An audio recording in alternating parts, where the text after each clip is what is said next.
И добрый вечер, дорогие телезрители. 19:30, будний день, и вы, включив свои совершенно разнокалиберные телевизионные приемники, попадаете на эфир национального телевидения Республики Саха-Якутия и программа «Не пропусти главное». О чем же мы поговорим сегодня?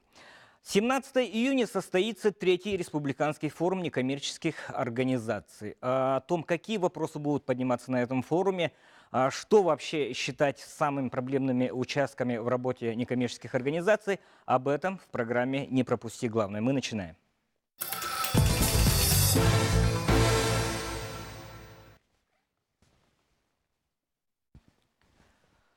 И так получилось, что, не знаю, расхлебывать ту, скажем так, кашу, которую, я сейчас просто предвосхищаю весь тот объем подготовительных, организационных и подобных работ. И Сава Михайлов, вновь назначенный первый заместитель министра по развитию институтов гражданского общества. Само вообще название министерства – это что-то новое вообще в структуре органов государственной власти. И личность Савы тоже очень любопытная и вызывает много различных вопросов и акцентов. Но прежде всего вы как функционер от министерства, и как продвигается подготовительный этап к форуму? Добрый день, коллеги. Дмитрий, это не каша, а уже сработанная система. Сейчас завершаются подготовительные моменты. 17 июня мы ждем 500 представителей некоммерческой организации Республики Саха-Якутия, гражданских активистов. В нашем форуме примут участие почти все представители муниципальных районов, в том числе и северов. Цель форума – это прежде всего усиление взаимодействия некоммерческой организации с органами госвласти, с бизнес-структурами для решения социальных проблемных вопросов и поставленных для развития республики вопросов актуальных. И цель форума, конечно же, это сплочение и объединение в координации всех наших организаций. Особый приоритет – это территориальным органам самоуправления, это ТЮЛьБ.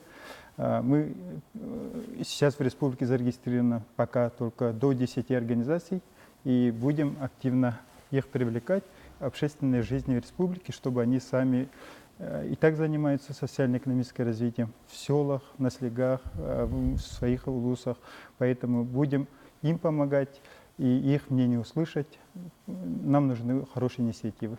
Есть такое мнение, может быть, оно расхожее, может быть, немножко и в корне неправильное, о том, что государство за счет тех же некоммерческих организаций, работающих в социальной сфере, разгружает в себя те самые социальные функции. Вообще, коллеги, соответствует ли это утверждение сложившемуся порядку вещей? Облегчает ли себе жизнь государства, работая напрямую с некоммерческими организациями, которые в той же социальной сфере работают? Я считаю, должно быть так и должно быть. Я даже не отрицаю то, что вы сейчас предполагаете. Это правильно. Государство за счет некоммерческих организаций должна решать проблемы того же общества, наших каких-то проблем. За счет нас самих. Это же правильно. Может быть, даже не за счет нас самих, а имеется в виду, что кто как не мы, за счет наших идей, наши проблемы и как их решать. Чем, допустим, чиновник сидит в кабинете, откуда ему знать проблемы, например, матерей-одиночек. Сами матери-одиночки. Вы считаете, что Сава далек от проблем подобного плана, да? Нет, я думаю, что те функции социальные, которые возложены и гарантии государства, оно исполняет. Просто на этом-то все не ограничивается. Есть очень много других сфер, на которые, скажем так, руки у государства пока не доходят. Поэтому здесь мы, как общественники, эти бреши им помогаем закрывать, они нас поддерживают. Речь идет не финансирование же некоммерческой организации, а мы лучшие идеи, проекты, мы их должны поддержать. В этом и идет речь. Например, многие организации, они не идут к нам или муниципальным районам, сами себе работают, сами красят, сами что-то делают, помогают старикам, детям, сами занимаются, например, те же территориальные органы самоуправления. Всегда это давным-давно наши родители, например, всегда в селах, на слегах были тюльбе. Они сами работали, это очень хороший общественный институт. Но почему государство, в лице государства мы не должны поддерживать такие организации, если у них есть хорошие проекты, хорошие инициативы? Речь об этом идет. Ну, вообще, я очень не завидую, на самом деле, некоммерческим организациям, на которых удар сыпется с двух сторон. Да, вроде бы лет 5-6 тому назад некоммерческие организации, ну, чуть ли не поголовно были обвинены в том, что их, мол, дескать, финансируют враждебные нам структуры.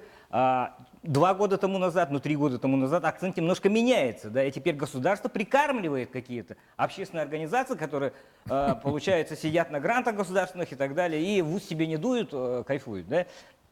Ну, смотрите, вот ты, да, прикармливаем ли мы, как, ну, условно, я сегодня представляю администрацию главы, поэтому в лице вот здесь сидящих, наверное, мы с собой государство будем, да, Да, вот так, если так говорить, да.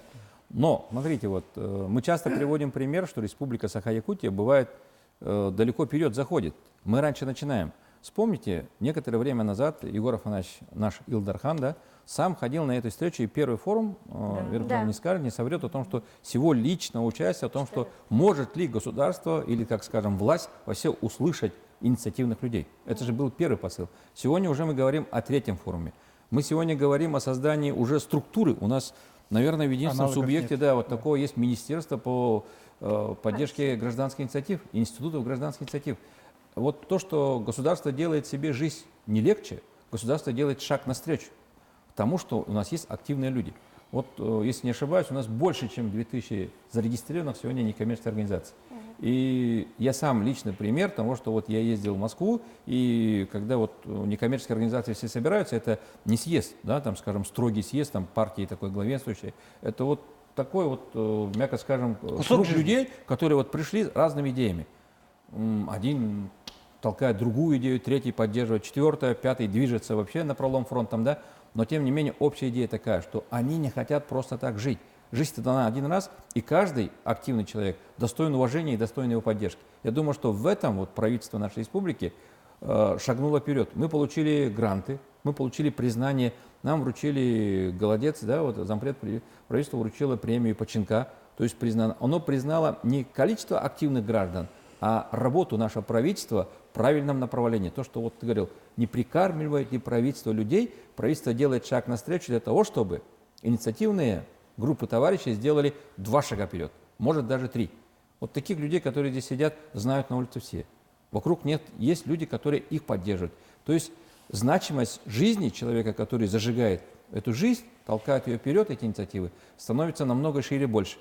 Вот так, наверное, усиливается государство. Я бы вот так ответил. То есть человек может стать публичным не только на ниве, скажем так, политики, но еще и на общественной ниве. Вот общественника, допустим, Афанасия Лаптева, ну, лицо, наверное, знает очень многие. Я бы не сказал, да, что я прямо как артист на Неве. Просто я считаю, что это моя обязанность, да, потому что я изнутри знаю проблемы людей с инвалидностью, их родственников и так далее, да. И вот из-за этого я как бы, ну, я не от того, что там хочу там работать и зарплату получать, а вот именно как реально вот, да, то, что у нас какие-то проблемы есть, я как бы вот звено, которое связывает вот с исполнительной властью и людей с инвалидностью, да, им говорю какие-то там идеи.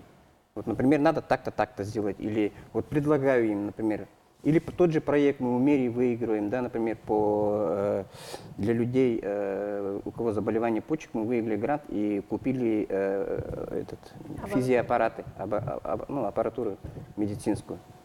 Вот, я забыл, в Европе это очень модно, я забыл термин, да, то ли краудфандинг или фандрайзинг. Вот в Европе это, например, вот это называется как бы исполнительная власть за счет населения, идеи населения притворяет вот их желания, их идеи. Вот. Краундфандинг, да? Да, вот он, грубо говоря, им дает, вот вам деньги, вот притворяйте в жизнь вот эту проблему, решайте, да, вот для вас.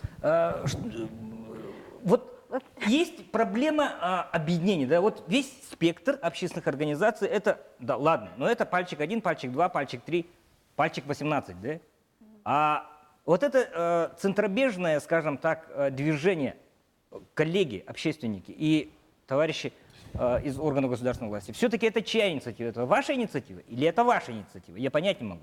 Нет, инициатива идет общественников. От объединений. Да, тут Вот вопрос в том, поговорим что про ассоциацию умеет КЮС, ли да? власть слышать то, что творится в жизни. Инициатива, идея рождается в народной среде, в общественной среде. Власть его услышала, поддержала, тогда уже получается у нас объединение и сила получается. И получаем мы итог. Вот спрашиваем, да, насколько мы могли бы создать отдельное ведомство для того, чтобы решать эти проектные работы. То это были люди, которые не знают этой сути, не желают этого делать. Возможно, могут и такие, но быть такие, которые будут лучше решать. Но привлекаются те люди, которые идут с проектом. Во-первых, с искренним подходом. И главное, чистой, вот, скажем, задумкой для того, чтобы красиво решить эту проблему. Поддержать, чтобы все, что делаем, у нас же бывает такой укор, все, что делает государство, всегда плохо. А тут мы совмещаем усилия. То, что все делают некоммерческие организации, это люди делают уверенные в своей правоте. Люди, которые знают по сути эту работу.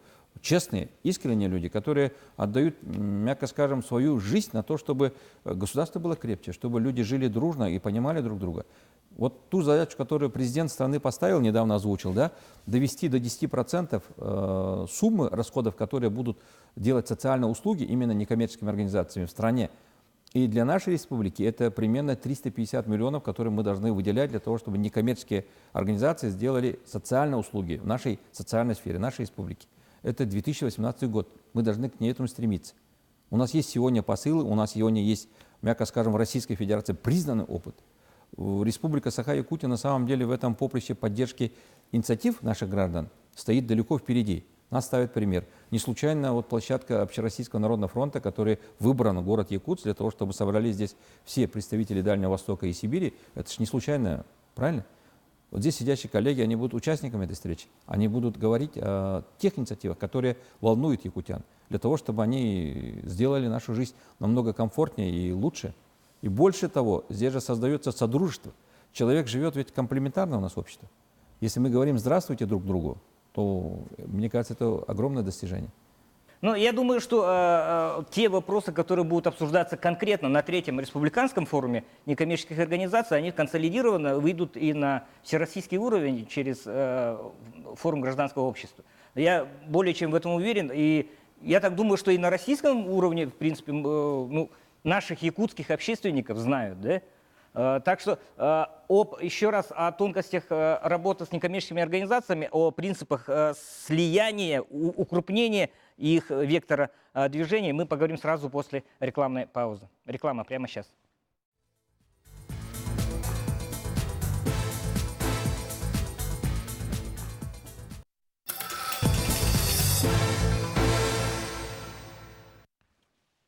И мы продолжаем программу «Не пропусти главное». И сегодня разговор у нас накануне, навстречу Третьему республиканскому форуму некоммерческих организаций. И прямо сейчас звонок нашего телезрителя. Говорите, вы в эфире. Здравствуйте. У меня вопрос Ивану Петровичу Черкашину. Можно мне ему вопрос задать? Да, конечно.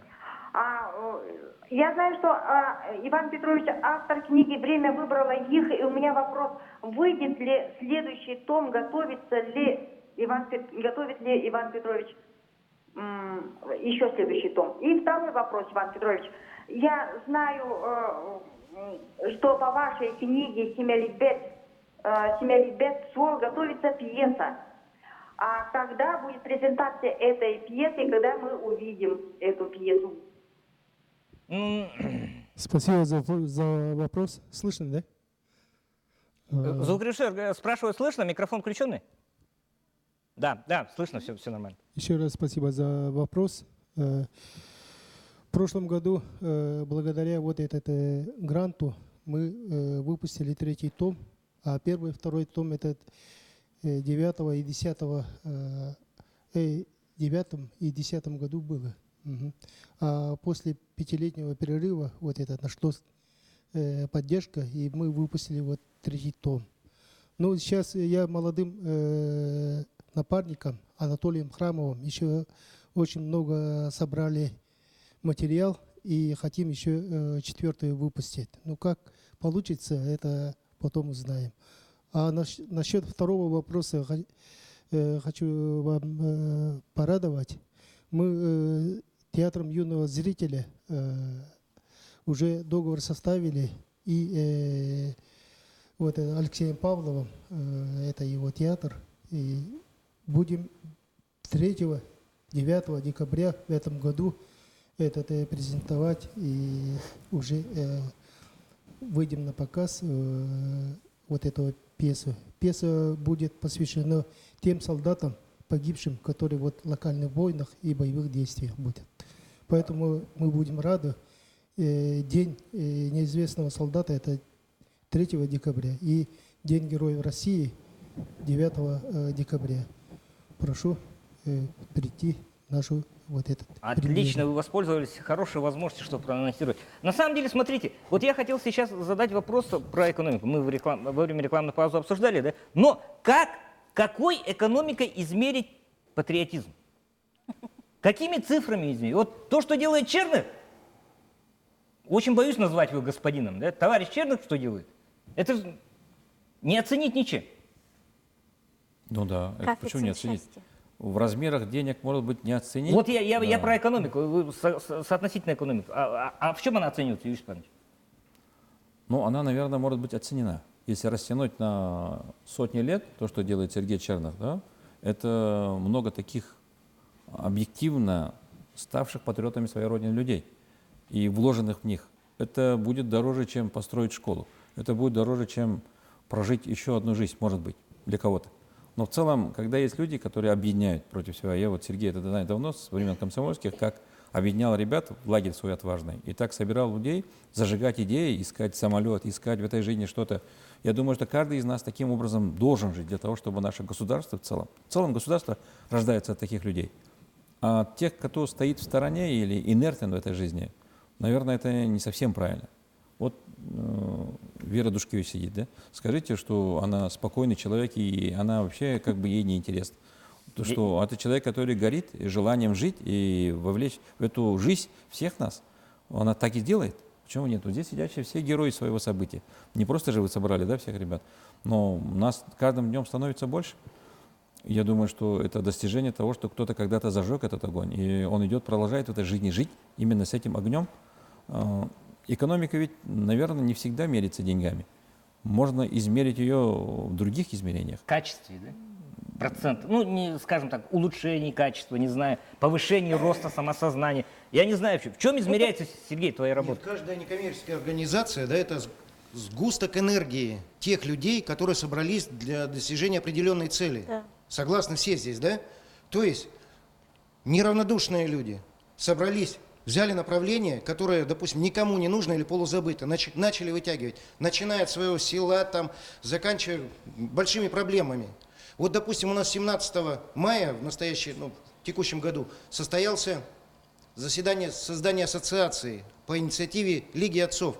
Для чего она, ассоциация, нужна некоммерческих организаций? Да для того, чтобы определить, вот, допустим, кто занимается патриотикой, убрать отдельно, кто занимается благоустройством, убрать отдельно. Все, собрались единомышленники, и это направление работы уже будет сдвинуто. Здесь не только финансовая подоплека.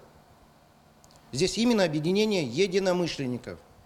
А чем крупнее объединение, Юрий Степанович, наверное, и Сава, тем, наверное, весомее, скажем так, Конечно, абсолютно момент прав. удара. От нее да? просто так не откажешься. Когда собирали ассоциацию, я участвовал, я член ассоциации. Более того, представляю там, скажем, силу власти общей организации. Это же общий большой круг, 50 человек, да, Сергей, было? У нас 50 человек, станет больше. Более того, тогда же приняли решение о том, что и 17-го, когда будет форум, было подписано решение нашего главы о том, что такой совет из членов ассоциации, из тех людей, которые живет в некоммерческой организации, был создан такой совет, и Егор Афанасьевич на себя возьмет ответственность и обязательства для того, чтобы ежеквартально, надеюсь, да, встречаться с представителями данного совета, слушать, вникать, и более того, эти идеи, которые будут озвучены, реализовывать. Все равно ведь мы делаем его в слиянии вместе, власть, вот спрашиваешь, да, экономика, прочие вещи. Люди, которые горят желанием это сделать. Власть его делает, структуру вливает. То, что вот задачу поставил Владимир Владимирович Путин, чтобы социальные услуги делались некоммерческой организацией. Это говорит об отношении не просто, там, скажем, экономики, это говорит об отношении к людям. На самом деле это же очень трудный участок работы, который не все идут. Туда идут очень активные, ответственные люди. Таких людей еще найти надо. Но когда они есть, нельзя их хоронить. Их надо поднимать и показывать во всеоружии, и поддерживать их. тогда и государство, то, что ты считаешь экономикой, оно будет. Мы же постоянно проводим социологические исследования. Власть и общество. Понимание общества, доверие к власти, оно оценится вот рядом таких людей, которые, они шире делают захват этой власти. Общество понимает свою власть. Понятные посылы, которые делает глава республики, правительство республики. Наверное, в этом надо снять то, что говорит, у нас нет тех людей, которых прикормили, да, как ты сказал, прикормленных людей. Это люди, которые, для них это жизнь. Какая может быть эта прикормка? Это жизнь, отданная, даже не знаю чему, она вот, наверное, отдана силе, таланта, силе вот такой души, с которым он пришел в этот мир. На самом деле термин «прикормленность» не мой. Все согласятся с этим, и им очень часто оперируют, скажем так, люди, которые, видимо, хотят просто монополизировать некую общественную инициативу, да, скажем так. Возможно. Ну, можно Но, сказать, смотрите, это взаимная ответственность, дорогие. при- Вот можно сказать, что такое прикормление? Да? Это взаимная ответственность за цели, которые решили исполнить, достижение этой цели, движение по этой цели. И некоммерческая организация, и руководитель организации, или человек, реализующий эти проекты, он становится понимаемым властью, и власть понятной, когда вместе реализуют данный проект. 3 форума. Тогда Они же не более просто делаются, они делаются для того, что есть люди, которые хотят прийти на этот форум. Для того, чтобы провести вот этот 3-й форум, если не ошибаюсь, министерство, тогда еще департамент, который был создан, провели, Еще сколько, 6 или департамента 8 в не этом было. году региональных же, да? По округам, они все соберутся. Это уже делегаты, это уже организованная структура, которая требует А это не внедрения. заформализованность, Юрий Степанович? Обратно в комсомол, съезд партии и так далее, да? Но сегодня другой структуры нету для того, чтобы ассоциации, совет, собрать круг, для того, чтобы был разговор. Разговор, который должен быть действенным, чтобы власть вложила туда деньги. Мы же не говорим случайно о тех 350 миллионах, которым мы должны к 2018 году идти, 2018 году идти. Для того, чтобы заинтересованные стороны не стояли в стороне, социально активные товарищи, вернее, активные, инициативные люди были поддержаны государством, а государство только за счет них решало ту проблему, которую оно так и так обязано решать. Вот ты спросил об экономике. Оно, наверное, в 10 раз будет эффективнее вложение в таких средств, которые люди хотят его делать, а не проводить конкурс, потом искать победителей этого конкурса, где-то потом и не найдешь потерянных государственных денег. А когда люди знают, чем они хотят заниматься, и его добьют этим, они разговаривают с теми людьми, которые получают эти социальные услуги на одном языке. Вот ряд многих проектов, которые профинансированы за эти годы, говорит о многом же. У нас, если не ошибаюсь, более 100 проектов профинансирования, они по всей республике. В Черском, Усть-Алданском районе, в Сунтарском, Мегино-Кангаласском, они все различные, захватывают разные возрастные группы. Группа людей пожилого возраста, да, старики, они тоже хотят сделать, чтобы жизнь она была, они объединяются в этой силе. В Черском хотят, чтобы о них знали везде, это делают. А кто-то хочет, чтобы тех ветеранов, мы прошли вот это большое событие, год 70-летия военных лет, прошлый год, да, и многие гранты были сделаны для того, чтобы будущее поколение знали об этом подвиге. И многие в этом участвовали активно. Детские площадки, которые появляются, это тоже некоммерческие организации, правильно? Есть такие проекты, которые, сейчас Иван рассказывал про книгу, которой интересуются люди. Вот Сава сегодня рассказывал, что 10-й день работает в этом министерстве. Но почему он работает там? Тоже спросите. Вы же сами сказали, что Савва не такой человек, который незаметно не проходит. Он живет активной жизнью. Нет, да, И глава, когда ставит кадровые вопросы, вопрос не стоит о том, чтобы мы там подбирали. Те люди в резерве, прочее. Скажите, Матвей Лыткин, да, у нас возглавляет эту организацию. Это все люди, общественники, которым не просто вот так в этой жизни, да, где-то в строю стояли, по наследству какому-то пришли, да, какому. Они просто живут активной жизнью. И власть не может мимо них проходить. Наоборот, она делает их полномочия властными. Они будут работать так, чтобы им верили люди. И они будут делать это, потому что они так созданы. Они пришли в этот мир активными и, более того, ответственными перед народом своим. Я хочу просто поставить точку, скажем так, на вопросе о прикормленности, да, и о том, что новое – это хорошо забытое старое. Да. Тот же комсомол, это же была общественная организация, по сути, да, и я не думаю, что ДОСААФ поддерживали всегда, во все времена, да, Сергей? ДСАФ сам развивается. Вот сейчас состоялась встреча с Егором Афанасьевичем. В настоящее время решается вопрос о поддержке ДСАФа на уровне республиканском. Но не именно самого регионального отделения, а те некоммерческие организации, те клубы, объединения, кто входит в ДСАФ. Этот вопрос, я думаю, будет решен. Но мне здесь что еще повезло? Вот, допустим, Иван Черкашин, мы с ним тесно сотрудничаем. Сава, вот Саву мы 6 лет знаем их, тесно сотрудничаем. То есть и он мои проблемы знает, и Иван проблемы знает, и я их проблемы все знаю.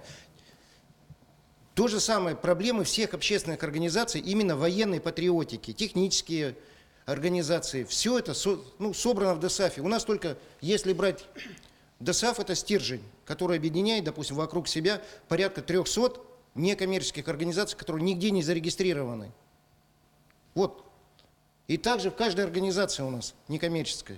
Проходит время, проходит механизм, скажем так, поддержки некоммерческих организаций, некоммерческих общественных организаций, скажем так, да, и новых механизмов, механизмах, допустим, грантов, о механизмах их контроля мы поговорим сразу после рекламной паузы, которая, опять же, прерывает наш разговор. И реклама прямо сейчас на канале НВК Саха. А напоминаю, что вы смотрите программу «Не пропусти главное». И сегодня речь идет о грядущем Третьем республиканском форуме общественных организаций. Увидимся.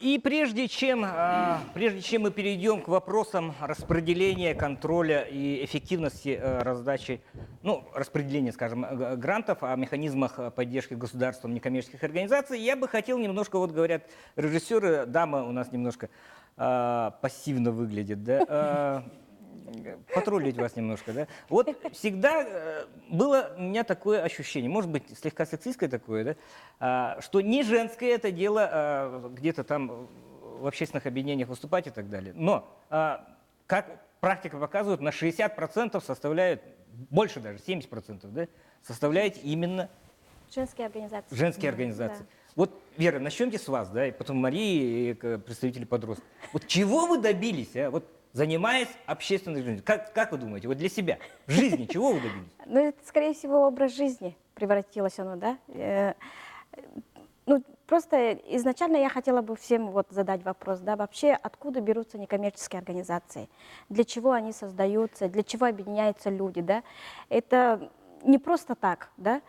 Если бы меня, например, лично не коснулась бы проблема, да, проблема ребенка с инвалидностью, я бы, наверное, на эту проблему мимо прошла бы. Да, потому что жизнь, она такая, что всегда человек ищет, живет там, где, как идет, да, и мы всегда планируем что-то такое, вот, всегда нас учат с детства, что мы должны быть счастливые, удачливые, там, такие вот хорошие все такие, да, но когда появляется такой ребенок, и тогда будущее своего ребенка не видишь, да, это совершенно другой процесс получается, и, конечно же, вот, как говорят, судьба, она, вот, мы не выбираем, это, скорее всего, нас выбирают, да, и все, что вот делается, я вот именно горжусь сейчас победами, можно сказать, и вот своего сына, да, победами своего сына, потому что как он социализовался, как он вырос, куда, в какое русло пошел. Но если бы не моя общественная работа, да, и не мое общественное, как говорится, начало, как говорится, и вот этого не было бы. Вот я так считаю, да, потому что даже в школе, вот когда мы учились, да, быть активным родителем надо было. Потому что без активизации родителя и без вмешательства родительского, как говорится, это было невозможно вот, дать ему какое-то образование или что-то такое. Да? И тут, когда мы говорим об объединениях, об общественных организациях, да, вот сегодня коллеги вот правильно отметили, что да, действительно, те проблемы, которые вокруг нас происходят, и почему человек становится активным? Именно встречает какие-то проблемы, какие-то трудности, и хочется все это преодолеть.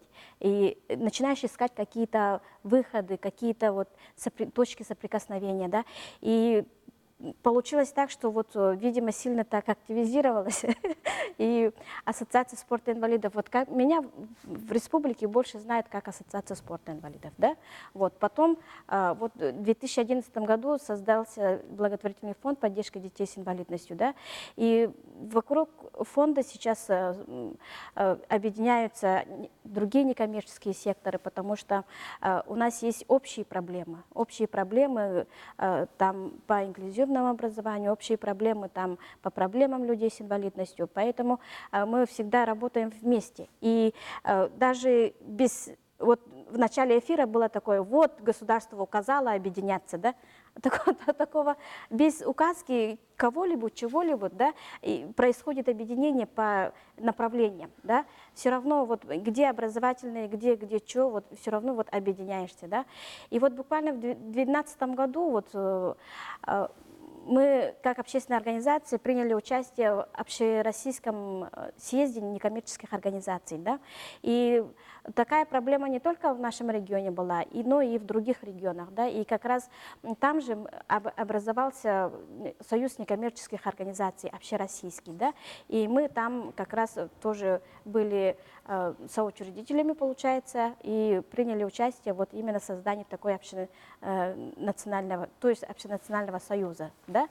Вот. И в 2014 году создался форум вот, некоммерческих организаций, о котором мы сегодня говорим. Да? Как он вообще, вот я сама, вот, мы были вот именно в начале, да, вот пришли, как раз у нас была встреча с Егором Афанасьевичем, да, с нашим главой, именно по проблемам вот, вообще некоммерческих организаций и вообще вот того, ну, нашего сектора. Да. Вера, а без Егора Афанасьевича вот это движение нет. могло вообще? Я вот имею в виду, встреча была, да, и мы тогда сказали, мы хотели бы организовать такой форум, да, некоммерческих организаций для наших общественников, которые мы объединяем, именно проблемами людей с инвалидностью. Да?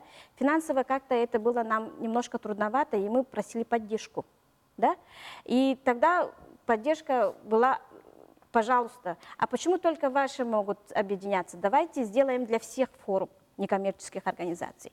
И тогда очень хорошо поступила вот именно департамент внутренней политики, да, они вообще не вмешивались, да, а мы первый форум проводили там сами, какие круглые столы, какие проблемы поставить, где какие презентации делать, да. А когда было вот легче, когда вы сами определяли или когда ведомство САВ 14 указывает? числа. Нет, мы не указываем, мы вместе работаем. Вместе работаем? Да, вместе, получается, когда вместе идет вот обсуждение и вместе идет вот партнерское отношение. Не то отношение, которое вот, ой, опять общественники пришли, да? Там это, да, вот не такого, да, а вот именно совместно сидеть в оргкомитете и реально вот наше, как говорится, мнение было услышано. И реально все это реализовывается. Крестная мать некоммерческих организаций в Республике Саха-Якутия Вера Душкевич.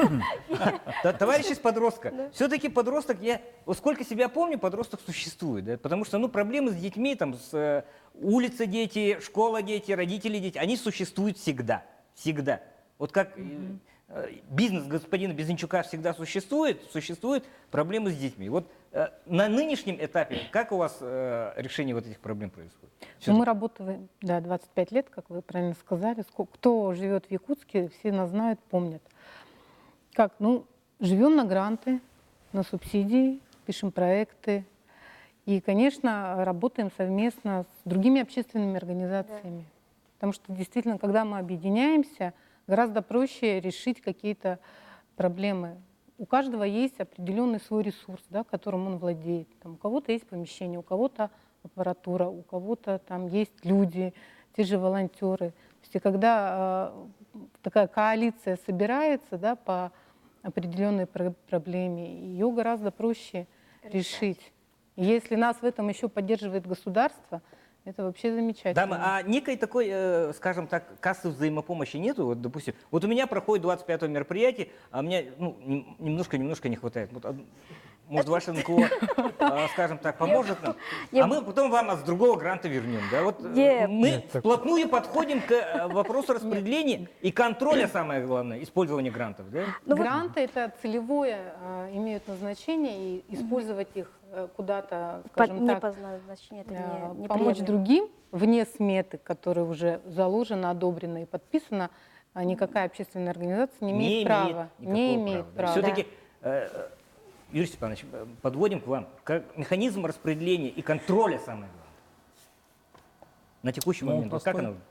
Он, еще Ленин в свое время говорил, да, Сава? Контроль и учет — это самое главное того, чтобы была ответственность на самом деле. Мы недалеко ушли от этого, потому что это общечеловеческое такое понятие. без контроля как бы нет итогов. Но сегодня, когда вот я возглавляю межведомственную комиссию по поручению тоже главы, и все гранты, которые у нас распределяются по министерствам, ведомствам, наша комиссия его подводит итоги. Она признает этот и подтверждает его отчетность. Комиссия состоит не из простых всех чиновников, да, здесь все ведомства созданы, Общественная палата, Общероссийский народный фронт, ну, ряд общественников для того, чтобы вообще понимать, на что идут эти гранты. Поэтому направление грантов от образования, там, скажем, до социальной сферы услуг и прочих вещей, благоустройства, разных других вариантов, оно очень широкое и различное. У нас есть вот департамент, сегодня есть Министерство, да, развития гражданских инициатив. Оно будет продолжать этот путь, который вот буквально недавно, кстати, по итогам, вот Вера то, что говорила, Хараскал, когда, да, у нас был основателем этого почти первого форума, вот рождением этого вот власть признала, услышала некоммерческие организации и создала орган, окошко, в котором, в принципе, вот реализуются проекты и идеи. Идеи, проекты, если их не поливать водой, как ты говоришь, да, вот так же, как цветы, они зачахнут, а когда будешь поливать, они цветут, и жизнь становится действительно красивой. Я могу цифры подвести. Мы вот по отчетности департамента 2014-2015 годы это 94 миллиона. Ежегодно порядка 40 миллионов выделяется на то, чтобы эти гранты получали некоммерческие организации. Спектр широк. Он территориально все районы улусы нашей республики, от молодежных до групп, скажем, ветеранских групп. Особенно активны, кстати, и те люди, которые прошли вот этот путь, скажем, стали уже сегодня в пенсионном возрасте, да, даже некоторые говорят, ну, в составе престарелых людей, которые тоже хотят жить объединенно. Вот я был в Малыкае, Нюрбинского района. Ко мне приходят бабушки, которые говорят, Люся Степановна, поддержите наше это.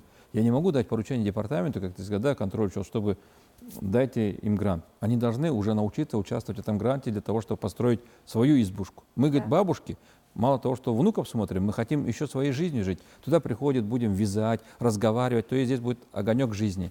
В Мигино-Кангаласском улусе, вот в Ломтуке, сохранили старое здание для престарелых, и там тоже собираются старики всего района, я так понял, поддержать себя, чтобы жить дальше, чтобы увеличить нашу продолжительность жизни. А в Сунтарском улусе молодые поэты, писатели в селе Сунтар, они собрали эти идеи, и сегодня есть сборник.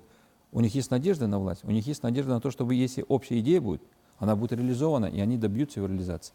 В Черском, Среднеколымском улусе очень активные люди живут в Березовке. Знаете, может, некоторые даже не знают, где находится эта Березовка. Они постоянно участвуют в грантах. Они живут вот этой активной жизнью.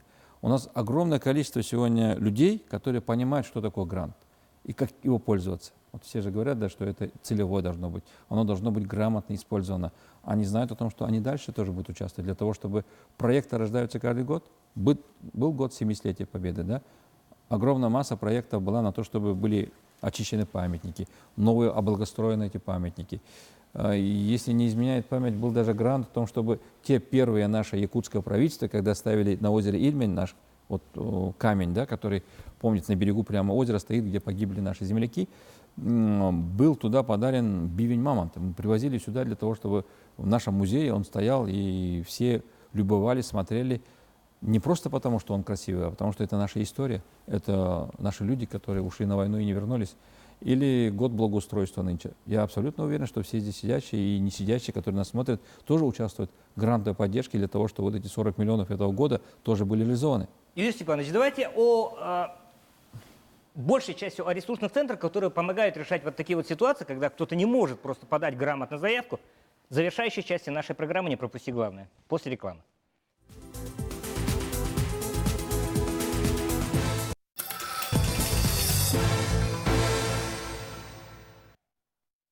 И завершающий блок программы «Не пропусти главное», в котором мы сегодня говорим о некоммерческих организациях. Вот прежде чем приступить продолжить тему грантов, главное ли это работа на гранты для некоммерческих организаций, я все-таки хотел бы затронуть два момента вот, людей, которые сегодня не выступают. Товарищ Сафронеев, экология у нас вещь такая, очень странная получается. Да? Есть экологи, которые конструктивные, есть экологи, которые деструктивные. Да? Ну, в моем понимании. Когда они, вернее, под знаменами экологических организаций и так далее, идет какой-то топорной механизм неких процессов развития республики, да? Мы, экологов, вас не понимаем. Вот ваша организация, вот она почему конструктивная, как вы считаете? Ну, добрый вечер, уважаемые коллеги и зрители Так, ну, наша организация вот, создана 5 сентября 2015 года. Так, ну и здесь я могу сказать, благодаря Югору Афанасьевичу Борисову, он же был инициатором именно создания, даже он программу свою включил, это президентская программа, да, о создании экологического вот этого фонда. Почему? Потому что он, оказывается, я вот сам считаю, ну, я раньше председателем комитета по земельным отношениям, охраны окружающей среды и по природопользованию был, поэтому я вот это знаю, эту систему.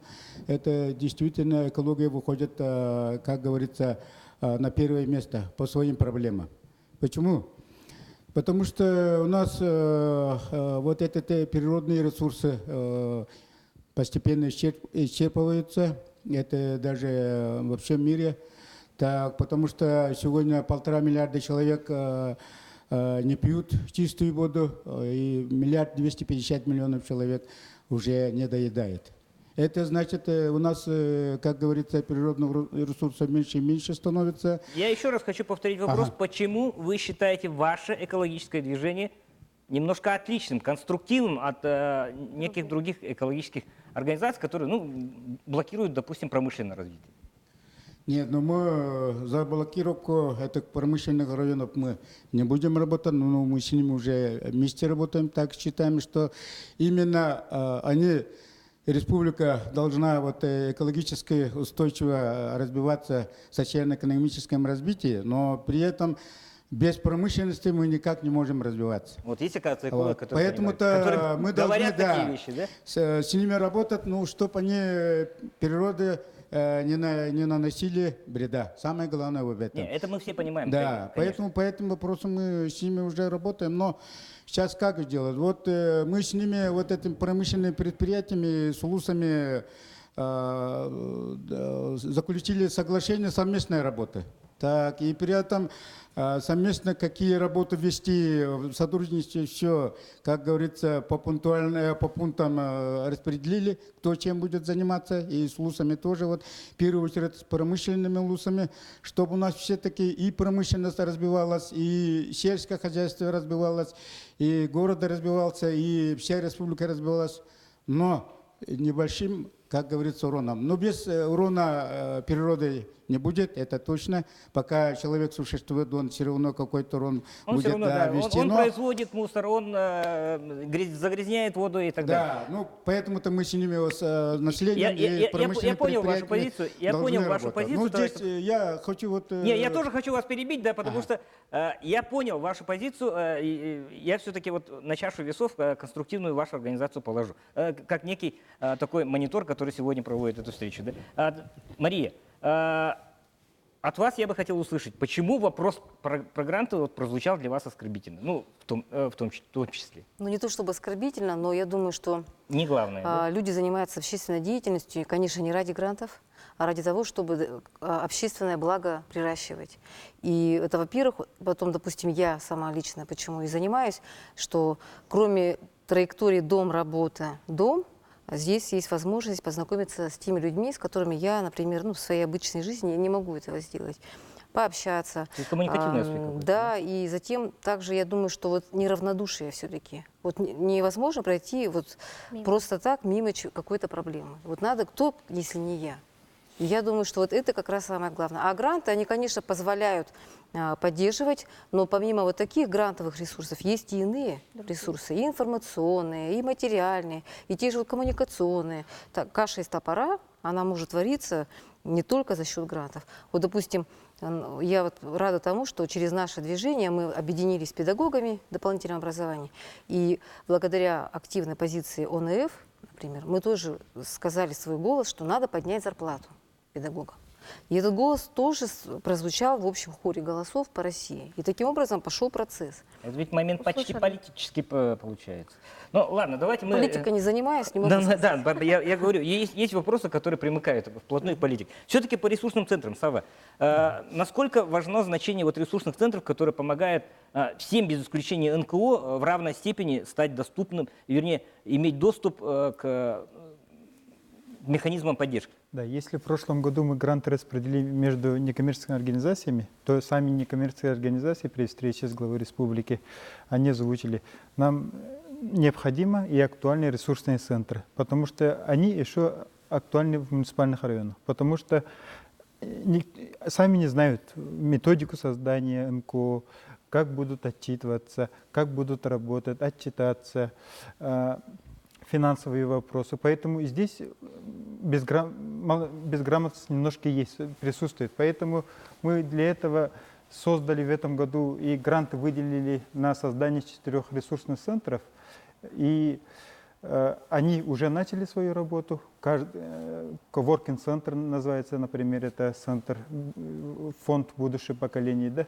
И организации сами собираются там, и вот этот центр им помогает общественным организациям создаваться методологически.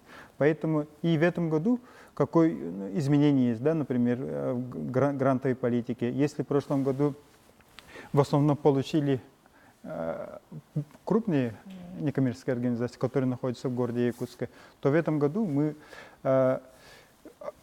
половину грантовой политики, грантов направляем в муниципальные районы, именно на благоустройство. Вот сами муниципальные некоммерческие организации, те же тюрьмы, они, например, будут благоустроить или создавать какие-то туристические центры, какие-то там те же издания книги, какие-то экологические туристические центры. Поэтому именно для развития, для благоустройства мы вот такой приоритет в этом году сделали. Также есть народные дружины, которые в последнее время возобновляют свою работу. В этом году, например, мы 1 миллион рублей распределили между 2 организациями. Это в Черептинском районе и в Сунтарском районе. Народные дружины получили поддержку. Это экипировка и другая, там, оргвопросы для решения. Поэтому каждый год будем так продолжать.